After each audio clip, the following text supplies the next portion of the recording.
अवधनामा की वीडियोस देखने के लिए पहले सब्सक्राइब पर क्लिक करें और फिर बेल पर भी क्लिक करना ना भूलें। नाजरीन आदाब। 24 जनवरी 2021 मुताबिक 13 जमातिल अव्वल 1442 के अवधनामा वाइस एडिशन में आपका खैर मकदम है। मैं हूँ आपका मेजबान हारून रशीद।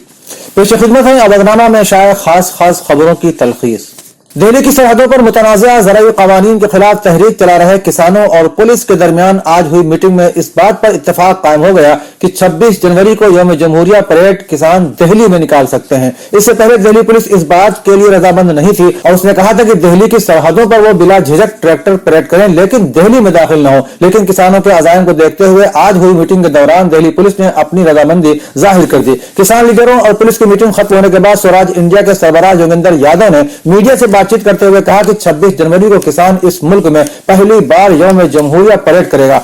5 दौर की मीटिंग के बाद इन सारी बातों पर इत्तेफाक कायम हो गया है। उन्होंने मजीद कहा कि सभी बैरिकेड खुलेंगे, हम दिल्ली के अंदर जाएंगे और मार्च करेंगे। रास्ते के बारे में मोटे तौर पर इत्तेफाक बन गया है, जिस पर आज रात आखिरी फैसला हो जाएगा। नेताजी सुभाष चंद्र बोस की 125वीं सालगिरह मनाई जा रही है और कोलकाता में कई तकारीब का इनेकाद इस मौके पर अमल में आया है। कोलकाता के मशहूर विक्टोरिया मेमोरियल में भी एक तकरीब का इनेकाद हुआ, जिसमें वजीर आजम नरेंद्र मोदी ने भी शिरकत की। दिलचस्प बात यह है कि इस तकरीब में मगरबी बंगाल के वजीर आला ममता बनर्जी भी मौजूद थी, लेकिन फिर कुछ ऐसा हुआ कि वो नाराज होकर बगैर तकरीर किए वापस हो गईं। दरअसल ममता बनर्जी को नेताजी सुभाष चंद्र बोस पर चंद कलिमात कहने के लिए स्टेज पर मदऊ किया। उस वक्त वजीर आजम नरेंद्र मोदी भी स्टेज पर मौजूद थे। जब ममता बनर्जी माइक की तरफ बढ़ने लगी तो अचानक सामईन में से कुछ लोग जय श्री राम का नारा लगाने लगे। स्टेज पर मौजूद निजामत करने वाले शख्स ने लोगों ने गुजारिश की कि वो खामोश हो जाएं और हंगामा न करें। फिर जब ममता बनर्जी माइक तक पहुंची तो कुछ लोगों ने भारत माता की जय का नारा बुलंद करना शुरू कर दिया। इस अमल से ममता बनर्जी बहुत नाराज हुई और इसका इजहार भी उन्होंने सबके सामने कर दिया। दिल्ली बॉर्डर पर एहतजाज करने वाले किसानों ने एक मुश्तबह नौजवान को पकड़ा है। इस मशकूक नौजवान ने इतराफ किया कि वो 26 जनवरी को 4 किसान रहनुमाओं के कत्ल के मकसद से आया था। संघू बॉर्डर पर पकड़े गए नौजवान का नाम योगेश है, जो हरियाणा के सोनीपत जिले का रहने वाला बताया जाता है। योगेश ने बयान देते हुए कहा है कि किसान लीडरान का कत्ल करने की हिदायत उसे सोनीपत के राय थाना के SHO प्रदीप ने दी थी। आज तक पर शाये होने वाली एक रिपोर्ट में कहा गया है कि राय थाने में प्रदीप नाम का कोई शख्स मौजूद ही नहीं है। राय थाने के SHO का नाम भी विवेक मलिक है, जो गुज़श्ता 7 माह से यहाँ तैनात हैं। राय थाने के SHO विवेक मलिक ने आज तक से बातचीत में कहा कि मैं खुद प्रेस कॉन्फ्रेंस पर रात सुन रहा था। लड़का कह रहा है कि SHO राय ने मंसूबा बनाया, जबकि एक किसान रहनुमा PC में लड़के की बात काट कर कह रहे हैं कि हमें मालूम नहीं कि कौन SHO है। RJD के सदर लालू प्रसाद यादव को एक बार फिर बेहतर इलाज के लिए एम्स दिल्ली भेज दिया गया है। वो हफ्ते की शाम 6 बजे के करीब एम्बुलेंस के जरिए बरसा मुंडा एयरपोर्ट पहुंचे और एयर एम्बुलेंस के जरिए दिल्ली रवाना हुए। मेडिकल बोर्ड ने दिल की हालत का जायजा लेने के बाद उन्हें इलाज के लिए दिल्ली एम्स रेफर कर दिया है। लालू यादव के साहिबजादे तेजस्वी प्रसाद यादव ने हफ्ते के रोज रांची में चीफ मिनिस्टर हेमंत सोरेन से मुलाकात के बाद कहा कि लालू यादव की तबीयत ठीक नहीं है। डॉक्टर कौसर उस्मान का कैलेंडर उर्दू वालों के लिए एक नायाब तोहफा के उन्वान से वकार रिजवी लिखते हैं कि यह अजीब अलमिया है कि जिन्होंने पूरी जिंदगी उर्दू को ही जरिया माश बनाया, उर्दू के नाम पर ही इज्जत और शोहरत पाई, National Council of Urdu Promotion और तमाम रियासतों की उर्दू अकादमियों के सालाना करोड़ों रुपए भी मुसलसल डकारते आ रहे हैं, उन्होंने उर्दू की वो खिदमत नहीं की जो उनका फर्ज था। और दूसरी तरफ शमसुर रहमान फारूकी, SM अशरफ, प्रोफेसर साबरा हबीब, मनीष शुक्ला जैसे लोग भी हैं जिनका जरिया माश तो उर्दू कभी नहीं रहा, लेकिन ये उर्दू के फरोग में किसी भी उर्दू वाले से पीछे नहीं रहे। इसी सफ में आज डॉक्टर कौसर उस्मान भी है, जिन्होंने अपनी जेब खास से सिर्फ और सिर्फ उर्दू के फरोग के लिए एक बहुत ही नायाब कैलेंडर शाया कराया, जो हम सब के लिए मिसाल राह है कि हम अपनी अपनी जगह अपने अपने तरीके से उर्दू के फरोग के लिए क्या क्या कर सकते हैं। इस कैलेंडर में डॉक्टर कौसर उस्मान ने बहुत ही अच्छी तरह से उर्दू के ताल्लुक से मुल्क के उन अहम तरीन लोगों के ख्यालात पेश किए हैं जिन्हें पूरा मुल्क कद्र और एहतराम की निगाह से देखता है। दाग दहलवी के इस शेर के साथ कैलेंडर के पहले महीने का आगाज होता है। उर्दू है जिसका नाम हम ही जानते हैं दाग, सारे जहां में धूम हमारी ज़बां की है, और नहीं खेल ऐ दाग यारों से कह दो कि आती है उर्दू ज़बां आते आते।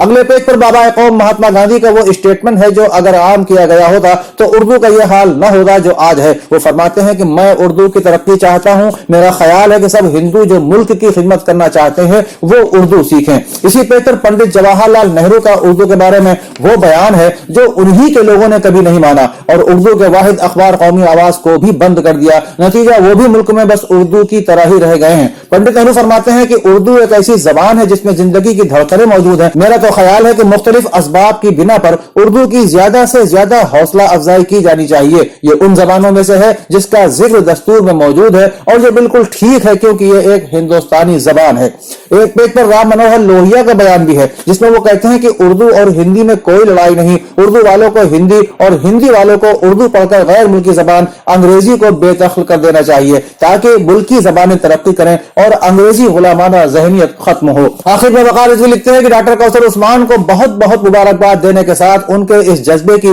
हर उर्दू दोस्त को कद्र और हौसला अफजाई करनी चाहिए कि उन्होंने इतना नायाब और महंगा कैलेंडर अपनी जेब खास से बनवाया, वरना कैलेंडर तो बहुतेरे बनते रहते हैं लेकिन सिर्फ अपने बिजनेस प्रमोशन के लिए, किसी तहरीक या किसी बेदारी के लिए नहीं। अवधनामा के जहानुमा सफर पर शायर रिपोर्ट के मुताबिक अमरीकी सदर के मनसब पर फायज होने के बाद मिस्टर जो बाइडेन ने गैर मुल्की लीडरान में सबसे पहले कनाडा के वजीर आजम से बात की है। व्हाइट हाउस की जानिब से जुमे की देर शब जारी होने वाले बयान के मुताबिक सदर बाइडेन ने कनाडा के वजीर आजम के साथ अमरीका के सदर के बतौर सबसे पहले बात की। उन्होंने अमरीका कनाडा ताल्लुकात की स्ट्रेटेजिक अहमियत पर रोशनी डाली और एक अहम और जामे कारकर्दगी के एजेंडे पर दो तरफा ताउन की मजबूती पर जोर दिया है। व्हाइट हाउस के मुताबिक दोनों रहनुमाओं ने कोविड-19 की आलमी वबा पर ताउन, आबो हवा की तब्दीली से निपटने, माशी और दिफाई ताल्लुकात के साथ साथ आलमी क़यादत को मजबूत करने समेत मुताबिक उमूर पर तबादला ख्याल किया। अमरीकी जरीदे फॉरेन अफेयर्स में शाया होने वाले एक मकाले में ईरान के वजीर खारिजा ने कहा है कि अमरीका की नौ मुंतखब हुकूमत को एक अहम फैसला करना है और वो ये कि उसे ट्रंप की शिकस्त खुर्दा पॉलिसियों को जारी रखते हुए बैनुल अक़वामी ताउन और आलमी कवानीन को सुबुर तस्वुर करना है या फिर ये कि माजी के शिकस्त खुर्दा मफरूजात से दस्तबरदार होकर इलाके में अमन सुलह के इर्तिका की राह में कदम बढ़ाना है। जवाद ज़रीफ ने वाज़ेह किया कि इराक और शाम में सरगर्म दाइश और दीगर तकफीरी व दहशतगर्द टोलों के खिलाफ नबुर्द आजमा Mumtaz commander general Qasem Sulemani को शहीद करके अमेरिका एक नाकाबिल बख्शिश जुर्म का मुर्तकिब हुआ और इस तरह उसने ईरान के खिलाफ अपने जराइम की तवील फहरिस्त में एक और संगीन जुर्म का इजाफा कर लिया। पाकिस्तान के कौमी सलामती के मुशीर मोईद यूसुफ का कहना है कि पाकिस्तान और अमेरिका के ताल्लुकात को अफगानिस्तान के तनाजुर में देखने की बजाय अब वक्त का तकाजा है कि अमेरिका और पाकिस्तान अपने ताल्लुकात को बाहमी मफादात और ताउन की बुनियाद पर आगे बढ़ाएं और अब पाकिस्तान और अमेरिका के लिए एक नई शुरुआत करने का एक हकीकी मौका मौजूद है। चीन ने पाकिस्तान को कोरोना वैक्सीन का एक पैकेज मुफ्त फराहम करने का ऐलान करते हुए कहा है कि दोनों ममालिक तवील अरसे से वबा पर काबू पाने के लिए मिलकर काम कर रहे हैं। आलमी खबर रसां इदारे के मुताबिक चीन की वजारत खारिजा के तर्जुमान ने मीडिया पर ब्रीफिंग के दौरान एक सवाल के जवाब में बताया कि चीनी हुकूमत ने अपने पाकिस्तानी भाइयों और बहनों के लिए कोविड-19 वैक्सीन की एक खेप बतौर तोहफा फराहम करने का फैसला किया है। उन्होंने मजीद बताया कि पाकिस्तान को कोरोना वैक्सीन बरामद करने के लिए तेज रफ्तार मंसूबा तैयार कर रहे हैं, लेकिन उन्होंने ये नहीं बताया कि वैक्सीन की कितनी मकदार भेजी जाएगी और वो वैक्सीन कौन सी होगी। अमेरिका के सदर जो बाइडेन के फेडरल स्टूडेंट लोन की वापसी में बड़ी तब्दीलियां लाने के फैसले से बहुत से नौजवानों को आसानियां मैसर होंगी। रिपोर्ट के मुताबिक 30 साल से कम उम्र का हर तीसरा अमेरिकी नौजवान तालिब इल्म मखरूज है। खबर के मुताबिक 2018 में इस कर्ज का औसतन $29,200 के लगभग था। वफाकी स्टूडेंट एक्ट के मुताबिक इस वक्त तकरीबन 5 करोड़ अफराद $15 खरब के मकरूज हैं। ब्रुकिंग इंस्टीट्यूट के मुताबिक हुकूमत इन नौजवानों को जिनको वालिदैन की तरफ से माली इमदाद दी जाती है ज्यादा से ज्यादा $31,000 कर्जा फराहम किया जाता है और जो नौजवान खुद इन्हिसार होते हैं उन्हें 57,500 तक का कर्जा फराहम किया जाता है। अवधनामा में शाया मज़ामीन का तारुफ नाज़रीन मुलाहिज़ा फरमाएं। मौलाना सैयद हमीदुल हसन ने किया कई बातों का इंकिशाफ। ये मजमून है डॉक्टर मोहम्मद जफर हैदरी का। वो लिखते हैं, मौलाना सैयद हमीदुल हसन साहब क़िबला के पास इल्म का खजाना है, मौसूफ अच्छे मुक़र्रिर हैं। उनके लेक्चर्स में ऐसी मकनातीसी कशिश है जो दामन दिल को अपनी तरफ खींच लेती है। ये राकिम के कलम की कोताही और तंग नज़री होगी अगर मैं इजहार हक ना करूं कि मौलाना आलिम बेबदल, बाअमल, साहिब तर्ज़ इंशा पर्दास, फसीह व बलीग मुक़र्रिर, उम्दा अदीब, शायर और साहिब कमाल दानिश्वर हैं। नीज़ वो इन तमाम औसाफ से मुत्तसिफ हैं जो एक मारूफ बैनुल अक़वामी सतह की शख्सियत के लिए ज़ेब देते हैं। सबसे पहले हमने मौलाना सैयद हमीदुल हसन साहब क़िबला से डॉक्टर सैयद कल्बे सादिक साहब से उनके ताल्लुकात के बारे में दरियाफ्त किया। मौलाना ने कहा, हम और मौलाना सैयद कल्बे सादिक दो दोस्त, बस सिर्फ दो दोस्त कहे जाते हैं। ہماری قومی زندگی کے لیے دو ساتھی اور بس دوسرے چند انتہائی محترم لوگوں کے ساتھ ساتھ کبھی ہم سب اور قلب صادق اور کبھی مولانا مرزا محمد اطہر صاحب، اور اگر ہم لوگ اور بھی گزرے زمانے تک چلے جائیں تو فخر العلماء مولانا مرزا محمد عالم، مولانا سید حسن نقوی صاحب، مولانا سید جعفر رضوی وغیرہ اور کچھ اور بزرگوں کے نام بھی یہاں لیے جا سکتے ہیں، اور یہ تمام نام اس لیے قومی نشان بنے کہ قوم و ملت کے مسائل میں یہ سب ایک دوسرے سے مشورت کے پابند ہیں، اور ملت کو اعتبار و اعتماد رہا کہ یہ سب ہیں تو ہمارے ملی مسائل کے حل ہو جانے کی امیدیں ہیں، اور ایسا ہی ہوتا بھی رہا۔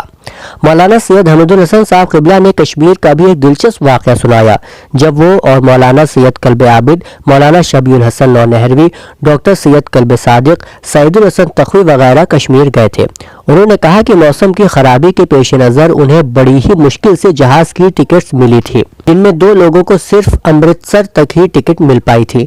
ڈاکٹر قلب صادق نے کہا کہ میں امرتسر میں اتر جاؤں گا۔ اس پر مولانا حمید الحسن صاحب بولے کہ آپ لوگ 3 ہیں، یعنی قلب صادق، ان کی اہلیہ اور ان کا ایک بیٹا قلب سبطہ نوری، لہٰذا وہ دہلی جائیں گے اور ہم میں سے کوئی 2 امرتسر اتر جائیں گے۔ لیکن قلب صادق اپنے ضد پر اڑے رہے۔ مولانا حمید الحسن نے کہا کہ یہ جہاز امرتسر لینڈ ہی نہیں ہوگا، اور ایسا ہی ہوا۔ خراب موسم اور شدید بارش کے سبب جہاز نے کئی مرتبہ لینڈ کرنے کی کوشش کی، لیکن یہ لینڈ نہ کر سکا، اور بالآخر سب لوگ بخیر و عافیت دہلی پہنچ گئے۔ دوسری تحریر کی شکل میں افتخار عظیم چاند کی کتاب یاد رفتگان کی گونج پر عبدالستار کا تبصرہ شائع ہوا ہے۔ مبصر اپنی آراء کا اظہار ان الفاظ میں کرتے ہیں: زیر نظر مجموعہ موصوف افتخار عظیم چاند کی 7ویں کامیاب کاوش و تخلیق ہے۔ موصوف مختلف مضامین و تبصرے، بچوں کے لیے کارآمد کہانیاں، اخبار کی رپورٹنگ اور صحافت میں خاص مقام بنا کر قبل ہی بہت نام حاصل کر چکے ہیں۔ موصوف کی تخلیقات روزناموں اور رسالوں کی ہمیشہ زینت بنتے رہے ہیں۔ یاد رفتگاں کی گونج 22 مضامین پر محیط ہے۔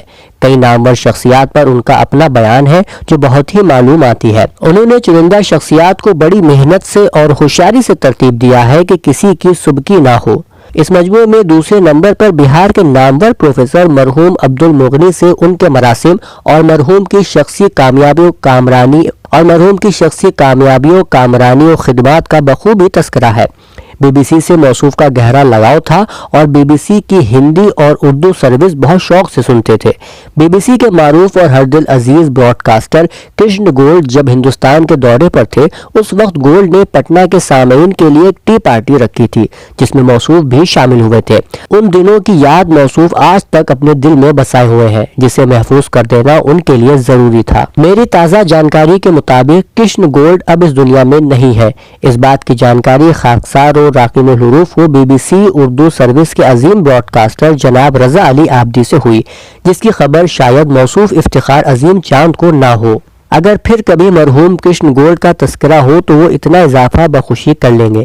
بہار کی نہایتی معروف ہستی اور بہت ہی قابل سرجن اور اس سے بھی بڑھ کر ایک خلیق و مخلص انسان جناب ڈاکٹر احمد عبدالحی صاحب کو بھلا کون نہیں جانتا ہے، لہٰذا موصوف نے انہیں خوب یاد کیا ہے، لیکن یاد رفتگان میں انہیں شامل کرنا کچھ جچ نہیں رہا ہے۔ اودھ نامہ میں شائع مضامین کو مکمل طور پر پڑھنے کے لیے اودھ نامہ کی ویب سائٹ www.awadhnama.com پر وزٹ کریں اور ای پیپر پر کلک کریں۔ گھر بیٹھے گروسری اور گھر کا سارا سامان فوراً اور پوری ہائیجین کے ساتھ پانے کے لیے ہمارے واٹس ایپ نمبر 6394027918 پر آرڈر کر سکتے ہیں۔ ہمیں پرکھنے اور ہماری حوصلہ افزائی کے لیے ایک بار موقع ضرور دیں۔